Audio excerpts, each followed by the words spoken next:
बहुत सारे व्यक्ति ये फॉर्म भरने में गलती कर रहे हैं। उनको लगता है हम सही भर रहे हैं, लेकिन वो गलती कर रहे हैं। ये क्या है, प्रपत्र 2 जिसको प्रपत्र 2 जिसको स्वघोषणा पत्र बोलते हैं या सर्वे फॉर्म के नाम से जानते हैं। ये फॉर्म भरने में अधिकतर व्यक्ति गलती कर रहे हैं।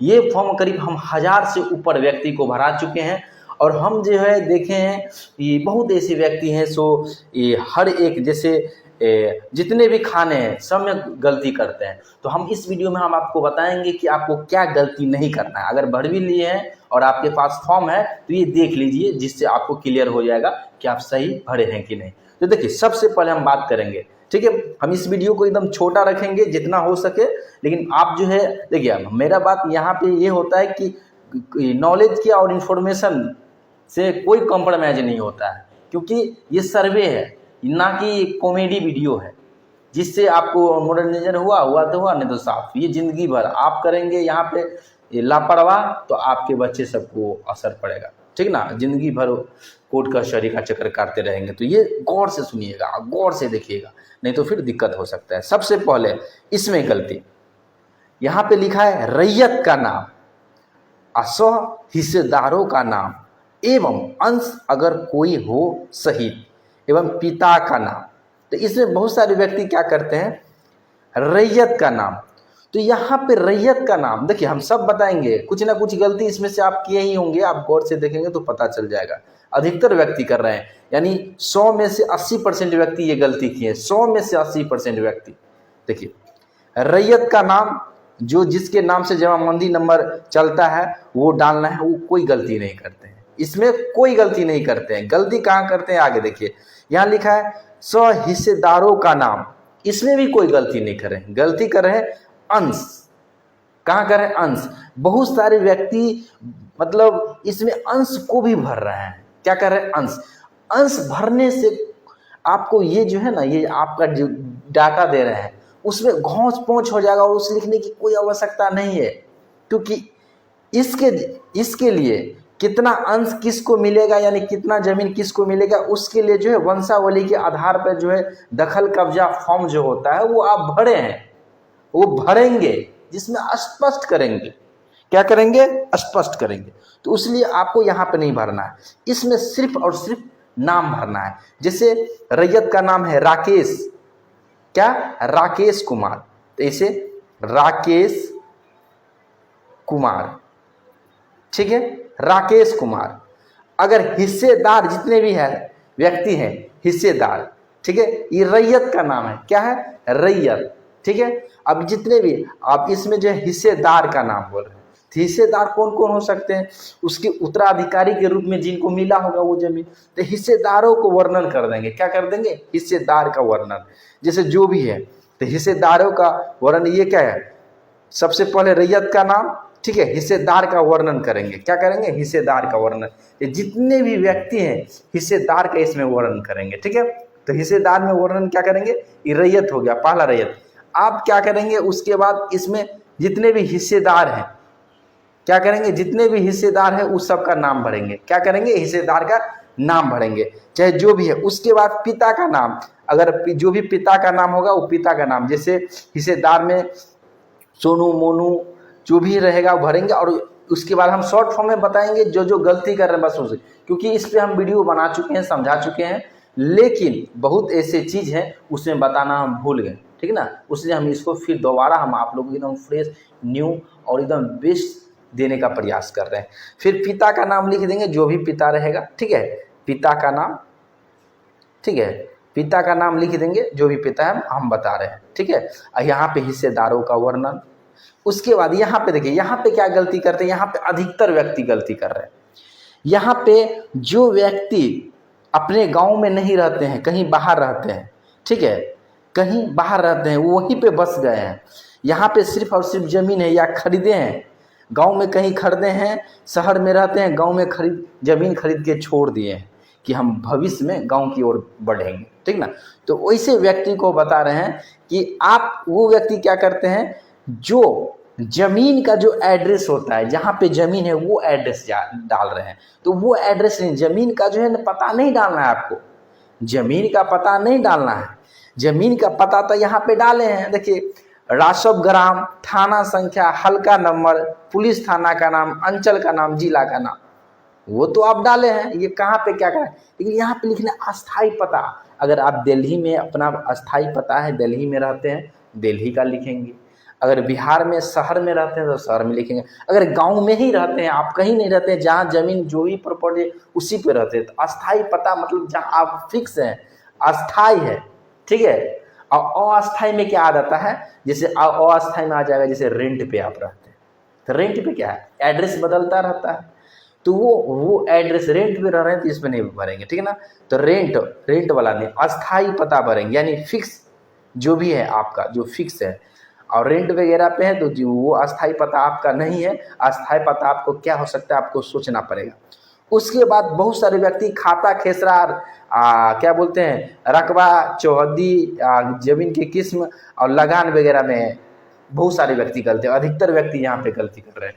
यानी बोला जाए तो 90% व्यक्ति यहाँ पे गलती कर रहे हैं, ठीक है। मतलब जहाँ पे हम देख रहे हैं, वहाँ पे जहाँ पे फॉर्म भरवाए हैं, वहाँ पे हजारों आदमी से ऊपर व्यक्ति को फॉर्म भरवाए हैं, तो वहाँ पे देखिए, यहाँ पे मतलब बहुत सारे, यानी 100 में 90 आदमी गलत कर रहे हैं। क्या गलती कर रहे हैं, तो खाता नंबर जो है लिख रहे हैं ना, वो पुराना लिख रहे हैं या नया लिख रहे हैं, और एक को छोड़ रहे हैं। यहाँ पे नया पुराना दोनों लिखना है, नया भी लिखना है, ठीक है। पहले तो पुराना लिखना है, पुराना, ठीक है, पुराना खाता संख्या जो भी रहे, 180, 250 जो भी रहे, पुराना भी लिखना है और नया भी लिखना है, पुराना नया दोनों लिखना है, ठीक है। पुराना नया दोनों, यहाँ पे हम अंक नहीं लिखे हैं, इसके जगह पे एग्जाम्पल के लिए, अगर यहाँ पे जैसे एक नीचे ये भी फॉर्म है, जैसे एग्जाम्पल के लिए हमको यहाँ पे लिखना होता है खाता नंबर, तो नया पुराना दोनों हमको लिखना है, क्या, नया, ऐसे लिखना है। जैसे देखिए, ऐसे पुराना करके, अगर 210 है तो 210, ठीक है। उसके बाद अगर नया, ठीक है, नया करके, नया कितना है 517, तो 517 लिखेंगे। इस प्रकार आपको लिखना होगा, ठीक है। और इसमें भी जिस प्रकार खाता नया और पुराना लिख रहे हैं, उसी प्रकार क्या, उसी प्रकार आपको खेसरा नंबर भी नया और पुराना लिखना है। क्या, पहले पुराना, ठीक है, जैसे 156 है तो 156, और पुराना खेसरा, नया खेसरा, 9 देखे, नया खेसरा जो भी है आप लिखेंगे। जैसे 270 है तो 270 लिख लेंगे, ठीक है। तो ये अधिकतर व्यक्ति गलती कर रहे हैं, ठीक है। हम एग्जाम्पल के लिए आपको यहाँ पे समझा दिए हैं, ठीक है। हम फिर इसको खींच लेते हैं। देखिए, गौर कीजिएगा, ध्यान दीजिएगा, हम आपको जो बता रहे हैं बस उस पर ध्यान दीजिएगा। अगर आप भर लिए हैं तो कोई दिक्कत नहीं है, देखिए फॉर्म को फिर से सुधार कीजिए, फिर नया फॉर्म भरिए, ठीक ना। खेसरा में भी नया पुराना बता ही दिए हैं, इसको ही हम ऊपर से नीचे ले लेते हैं। अच्छा, चलिए यही ठीक है, फिर उसमें हम लिखना होगा ना कुछ, तो फिर उसमें लिख के हम समझाएंगे आपको, इसलिए हम दो रखे हैं समझाने के लिए, ठीक है। नया पुराना, इसमें पुराना पहले लिखेंगे, पुराना नया खेसरा, जैसे खाता में पुराना खेसरा, नया खेसरा, पुराना खेसरा, ठीक है। उसे भी खाता में भी नया पुराना लिखेंगे। और देखिए, रकबा में बहुत सारे व्यक्ति जो है क्या करते हैं, इसमें रकबा में क्या करते हैं, अगर ज़्यादा ज़मीन है तो वो हेक्टेयर में लिख देते हैं, ठीक है। हेक्टेयर में लिखिए, लेकिन हेक्टेयर में देखिए, 1 हेक्टेयर में 247 डिसमिल होता है। 1 हेक्टेयर, क्या, 1 हेक्टेयर में 247 डिसमिल, कितना, 247 डिसमिल होता है।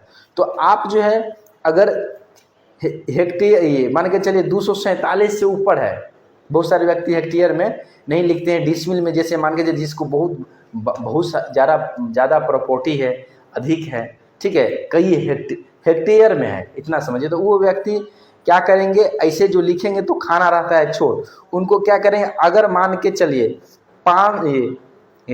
मान के चलिए इनको 555 डिसमिल जमीन है, तो 555 डिसमिल जमीन है ना, या जो भी है, तो उसको आप क्या करेंगे, हेक्टेयर में बदलेंगे। हेक्टेयर में बदलने के लिए क्या करेंगे, 550 डिसमिल में क्या करेंगे, 247 से भाग दे देंगे, ये निकलेगा, जो भी निकलेगा ये हेक्टेयर में निकलेगा। क्या निकलेगा, हेक्टेयर में। तो हेक्टेयर में जो भी निकलेगा वो हेक्टेयर में लिखेंगे, जिससे क्या होगा, वो आसान हो जाएगा। और उसके बाद हेक्टेयर से हेक्टेयर में लिखेंगे, और उसमें जो शेष बच जाएगा हेक्टेयर से नीचे वाला, उसको डिसमिल में लिख देंगे। उसे डिसमिल में अगर आया, अगर 100 या 100 से ऊपर है तो उसको एकड़ में चेंज कर लेंगे। एक एकड़ में देखिए, एक एकड़ में 100 डिसमिल होता है। कितना डिसमिल होता है? 100 डिसमिल है। अगर मान के चलिए वो 210 डिसमिल आ रहा है तो इसको सीधे अगर आपको अगर 100 से इसको भाग दे देंगे तो ये क्या चीज़ में बदल जाएगा पता है? एकड़ में बदल जाएगा। क्या? एकड़ में। तो ये हो जाएगा 2.1 एकड़। ठीक है, तो इस प्रकार लिखिए। ये शुद्ध लिखना हो गया एकदम परफेक्ट तरीका से। तो इस प्रकार आपको इसमें लिखना है रकबा। ठीक है, तो रकबा कैसे लिखना है ये भी आप समझा दिए कि जो अगर डिसमिल में है तो उस प्रकार उसको कन्वर्ट करके लिखना है। ठीक है, उसके बाद चौहद्दी। चौहद्दी में बहुत सारे व्यक्ति क्या गलती करते हैं कि चौहद्दी में पुराने जो जमीन के पेपर में चौहद्दी है वही लिख रहे हैं। नहीं, जो नया में है, जो आपके अभी करेंट में, क्योंकि उस समय में आप जो है जमीन का सर्वे कराए थे, बहुत वर्ष पहले सर्वे हुआ था। अगर नया सर्वे है तो 1960 के आसपास हुआ होगा। अगर आप जो है करवाए होंगे एक कंडस्ट्रल सर्वे वाला पेपर होगा तो वो आपको 1888 से लेके 1921 के बीच में होगा। तो ये होगा, तो उस समय जो है वो जोत हो सकता है या किसी भी प्रकार की जमीन हो सकता है, आसपास घर नहीं हो सकता है। तो यहाँ पे क्या करेंगे आप?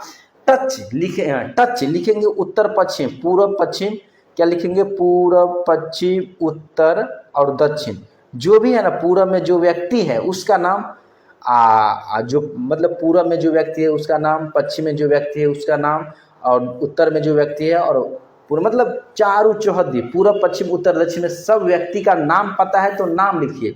अगर खेसरा भी पता है तो खेसरा से अच्छा, खेसरा तो संभव होगा, स्पेस रहेगा तो लिखिए, अन्यथा नाम लिखिए। अभी वर्तमान में जो है उनका बाप दादा का नाम नहीं लिखना है। बहुत सारे व्यक्ति पुराना चौहद्दी इसमें भरे हैं। जो नए चौहद्दी है, नया अभी है करेंट में, वो भरना है, क्योंकि उस समय के हिसाब से भी तो सबका नाम भूल जाएंगे। पुराने व्यक्ति का नाम चौहद्दी में देंगे तो उस व्यक्ति का नाम तो अभी वाले बच्चे हैं, वो पैदा होगा आने वाले समय में तो वो सब थोड़ी याद, उसका पुस्त वगैरह आपको ही बताइए, दादा के दादा के दादा का दादा का क्या नाम है नहीं पता होगा। उसी प्रकार नहीं हो सकता है, फिर बाद में भविष्य में दिक्कत हो सकता था। अभी जो वर्तमान में जो व्यक्ति उस जमीन में दखल कब्जा है, जो उसका मालिक है, स्वामित्व रखते हैं यानी मालिकाना हक है, उन व्यक्ति का नाम लिखिए, शुद्ध रहेगा, अच्छा रहेगा। और वो नए व्यक्ति रहेगा तो आने वाले आपको वंशज को भी उसके बारे में जानकारी होगा, और जिस व्यक्ति का चौहद्दी में नाम दे रहे हैं उनको भी पता रहेगा मेरा बाबा का नाम है या परदादा का नाम है। ठीक ना। उसके बाद जमीन का किस्म में बहुत सारे व्यक्ति गलती करते हैं ये कि जमीन का किस्म में जो है ना, उस समय जो है ये मतलब खेती बाड़ी होता था। ठीक है, यानी जोत वाला जमीन था, जोत उत करता था, खेती बाड़ी फसल वगैरह हो रहा था। अब क्या हुआ, उस जमीन का कंडीशन चेंज हो गया, उससे आवास बन गया, घर वगैरह बना के रह रहे हैं, तो यहाँ पे आवास लिखेंगे। ठीक है, क्या? आवास वाला, ठीक ना, आवास लिखेंगे। अगर घर है तो मकान है, मकान वगैरह है तो आवास, ठीक है, निवास जमीन, ठीक ना। तो आप इस प्रकार लिखेंगे, ये नहीं कि वो पुराने पेपर में देख के एकदम जो किस्म रहेगा जमीन का वो किस्म लिख देंगे, वो नहीं, जो अभी क्या है वो लिखना है, क्योंकि आपको अभी वाला जमीन को सर्वे करवाना है, पुराने वाला जमीन को थोड़ी। पुराने वाला का कंडीशन कुछ था, अभी नया वाला का कुछ और है। उसके बाद बहुत सारे व्यक्ति यहाँ पे गलती करते हैं, लिखा है शेष को छोड़कर लगान। तो शेष को छोड़ के लगान, आप बहुत सारे व्यक्ति क्या करते हैं कि जो अभी पे नहीं किए हैं, जो बाकी उसको छोड़ के जितना भी दिया है 5 साल में, 6 साल में, 10 साल में सब लिख देता है। नहीं, सिर्फ 1 साल में कितना लगान दे रहे हैं पूरे जमीन को, यहाँ पे वो लिखना है। अगर आप दे रहे हैं 510 रुपया तो 510 रुपया ही लिखेंगे, 1 साल का सालियाना लिखेंगे। ठीक है। जमाबंदी नंबर में बहुत सारे व्यक्ति यहाँ पे भी गलती करते हैं कि बहुत सारे व्यक्ति जो है जमाबंदी नंबर जो है नहीं है, ठीक ना। जिस व्यक्ति के पास है खतियान वगैरह है या जमाबंदी नंबर है तो लिख देते हैं, जिनके जो रजिस्ट्री वगैरह नया करा है तो कंप्यूटर आधारित जो जमाबंदी नंबर मिला है वो व्यक्ति नहीं लिखते हैं। आपको लिखना है कंप्यूटर आधारित जमाबंदी संख्या, ठीक है, लिखना है आपको, ठीक ना। ये स्पष्ट हो जाएगा, तो वो आपको लिखना है, छोड़ना नहीं है। बहुत सारे व्यक्ति छोड़ देते हैं, गलती करते हैं। और यहाँ पे देखिए बहुत सारे व्यक्ति जो है यहाँ पे लिखा भूमि पर दावा करने का आधार, क्या भूमि पर दावा करने का आधार उत्तराधिकारी या दान या जो भी है। तो बहुत सारे व्यक्ति यहाँ पे जो है बहुत सारे व्यक्ति इस प्रकार है कि जैसे जो खतियान है तो खतियान वाले व्यक्ति जो है खंदानी जमीन लिख रहे हैं, क्या खंदानी लिख रहे हैं, खंदानी, खंदानी नहीं खतियानी, खतियानी नहीं, खतियान खतियान के आधार, क्या खतियान के आधार लिखेंगे, क्या लिखेंगे खतियान, क्या खतियान के आधार। ठीक है, हो सकता है आपको नहीं सुन रहे हैं, समझिए खतियान के आधार। ठीक है, केवाला है तो बहुत सारे केवाला है तो व्यक्ति सब क्या गलती करते हैं, लिख देते हैं कि रजिस्ट्री, क्या रजिस्ट्री, रजिस्ट्री ठीक है लेकिन केवाला लिखेंगे तो अति उत्तम रहेगा। ठीक है ना, केवाला केवाला के आधार पर, केवाला के आधार पर। और बहुत सारे व्यक्ति यहाँ पे देखिए अभियुक्ति अगर कोई हो तो इसका मतलब होता है जमीन पे अगर केस फौजदारी चल रहा है तो ठीक है, नहीं तो नो, या नहीं तो नहीं भी भर सकते हैं, नहीं तो खाली भी छोड़ सकते हैं। बहुत सारे व्यक्ति दिमाग में घुसा लेते हैं कि इसमें जो नाम दिए इसके अलावा कोई और व्यक्ति है तो क्या करते हैं, पत्नी का नाम दे देता है। ठीक है, क्या पत्नी का नाम दे देता नहीं, तो इसमें नहीं, बोलते हैं कोई केस फौजदारी या आपके ज़मीन पे कोई कब्जा वगैरह कर लिया है तो उसका वर्णन करना है, उसके बारे में लिखना है कि फलाना आदमी दखल कब्जा किया है, नहीं तो केस चल रहा है तो डेट के साथ केस नंबर लिखना है। ठीक है, ये गलती आपको कभी नहीं करना है। ठीक है ना, अब हम बोलेंगे बताने वाले कौन है, तो हम जो है यहाँ पे प्रॉपर स्पेशल जो सर्वे में देखते हैं अमीन सब है उन सबको वैसे अमीन को ट्रेनिंग देते हैं। आप बहुत ऐसे सर्वे अमीन है जो यहाँ पे क्लास कर रहे थे और कर भी रहे हैं। ठीक है, सर्वे में जो काम कर रहे हैं वो सब बहुत सारे व्यक्ति ज्वाइनिंग होने के बाद भी यहाँ पे कोर्स ज्वाइन करके पढ़ रहे हैं। ठीक है, अपने नॉलेज को बढ़ाने के लिए। ठीक है, और यहाँ पे जो आपको जो भी जानकारी मिलेगा परफेक्ट जानकारी मिलेगा। ठीक है, बाकी यहाँ चीज़ तो पता ही है, स्थान तिथि और ये सब तो कॉमन चीज़ है, कोई चीज़ है मोबाइल नंबर आधार नंबर के साथ यहाँ पे आपको पूरा भरना है। ठीक है, तो वीडियो को हम लंबा नहीं करेंगे, इस वीडियो को यहीं पे विराम देते हैं। और अगर विशेष जानकारी लेना है तो ये व्हाट्सअप नंबर स्क्रीन पे है, आप व्हाट्सअप पे मैसेज कर दीजिएगा या कॉल कीजिएगा 4-5 बार 6 बार लग जाएगा, तो आपको काउंसलर उठाएंगे, जो भी है जैसे प्रोसेस आपको बता देंगे। ठीक है, अगर ऑनलाइन क्लास भी करना चाहते हैं तो कॉन्टेक्ट कर सकते हैं, अगर किताब वगैरह भी लेना चाहते हैं तो ले सकते हैं। फिर मिलते हैं अगले वीडियो में, इस वीडियो में बस इतना ही, धन्यवाद।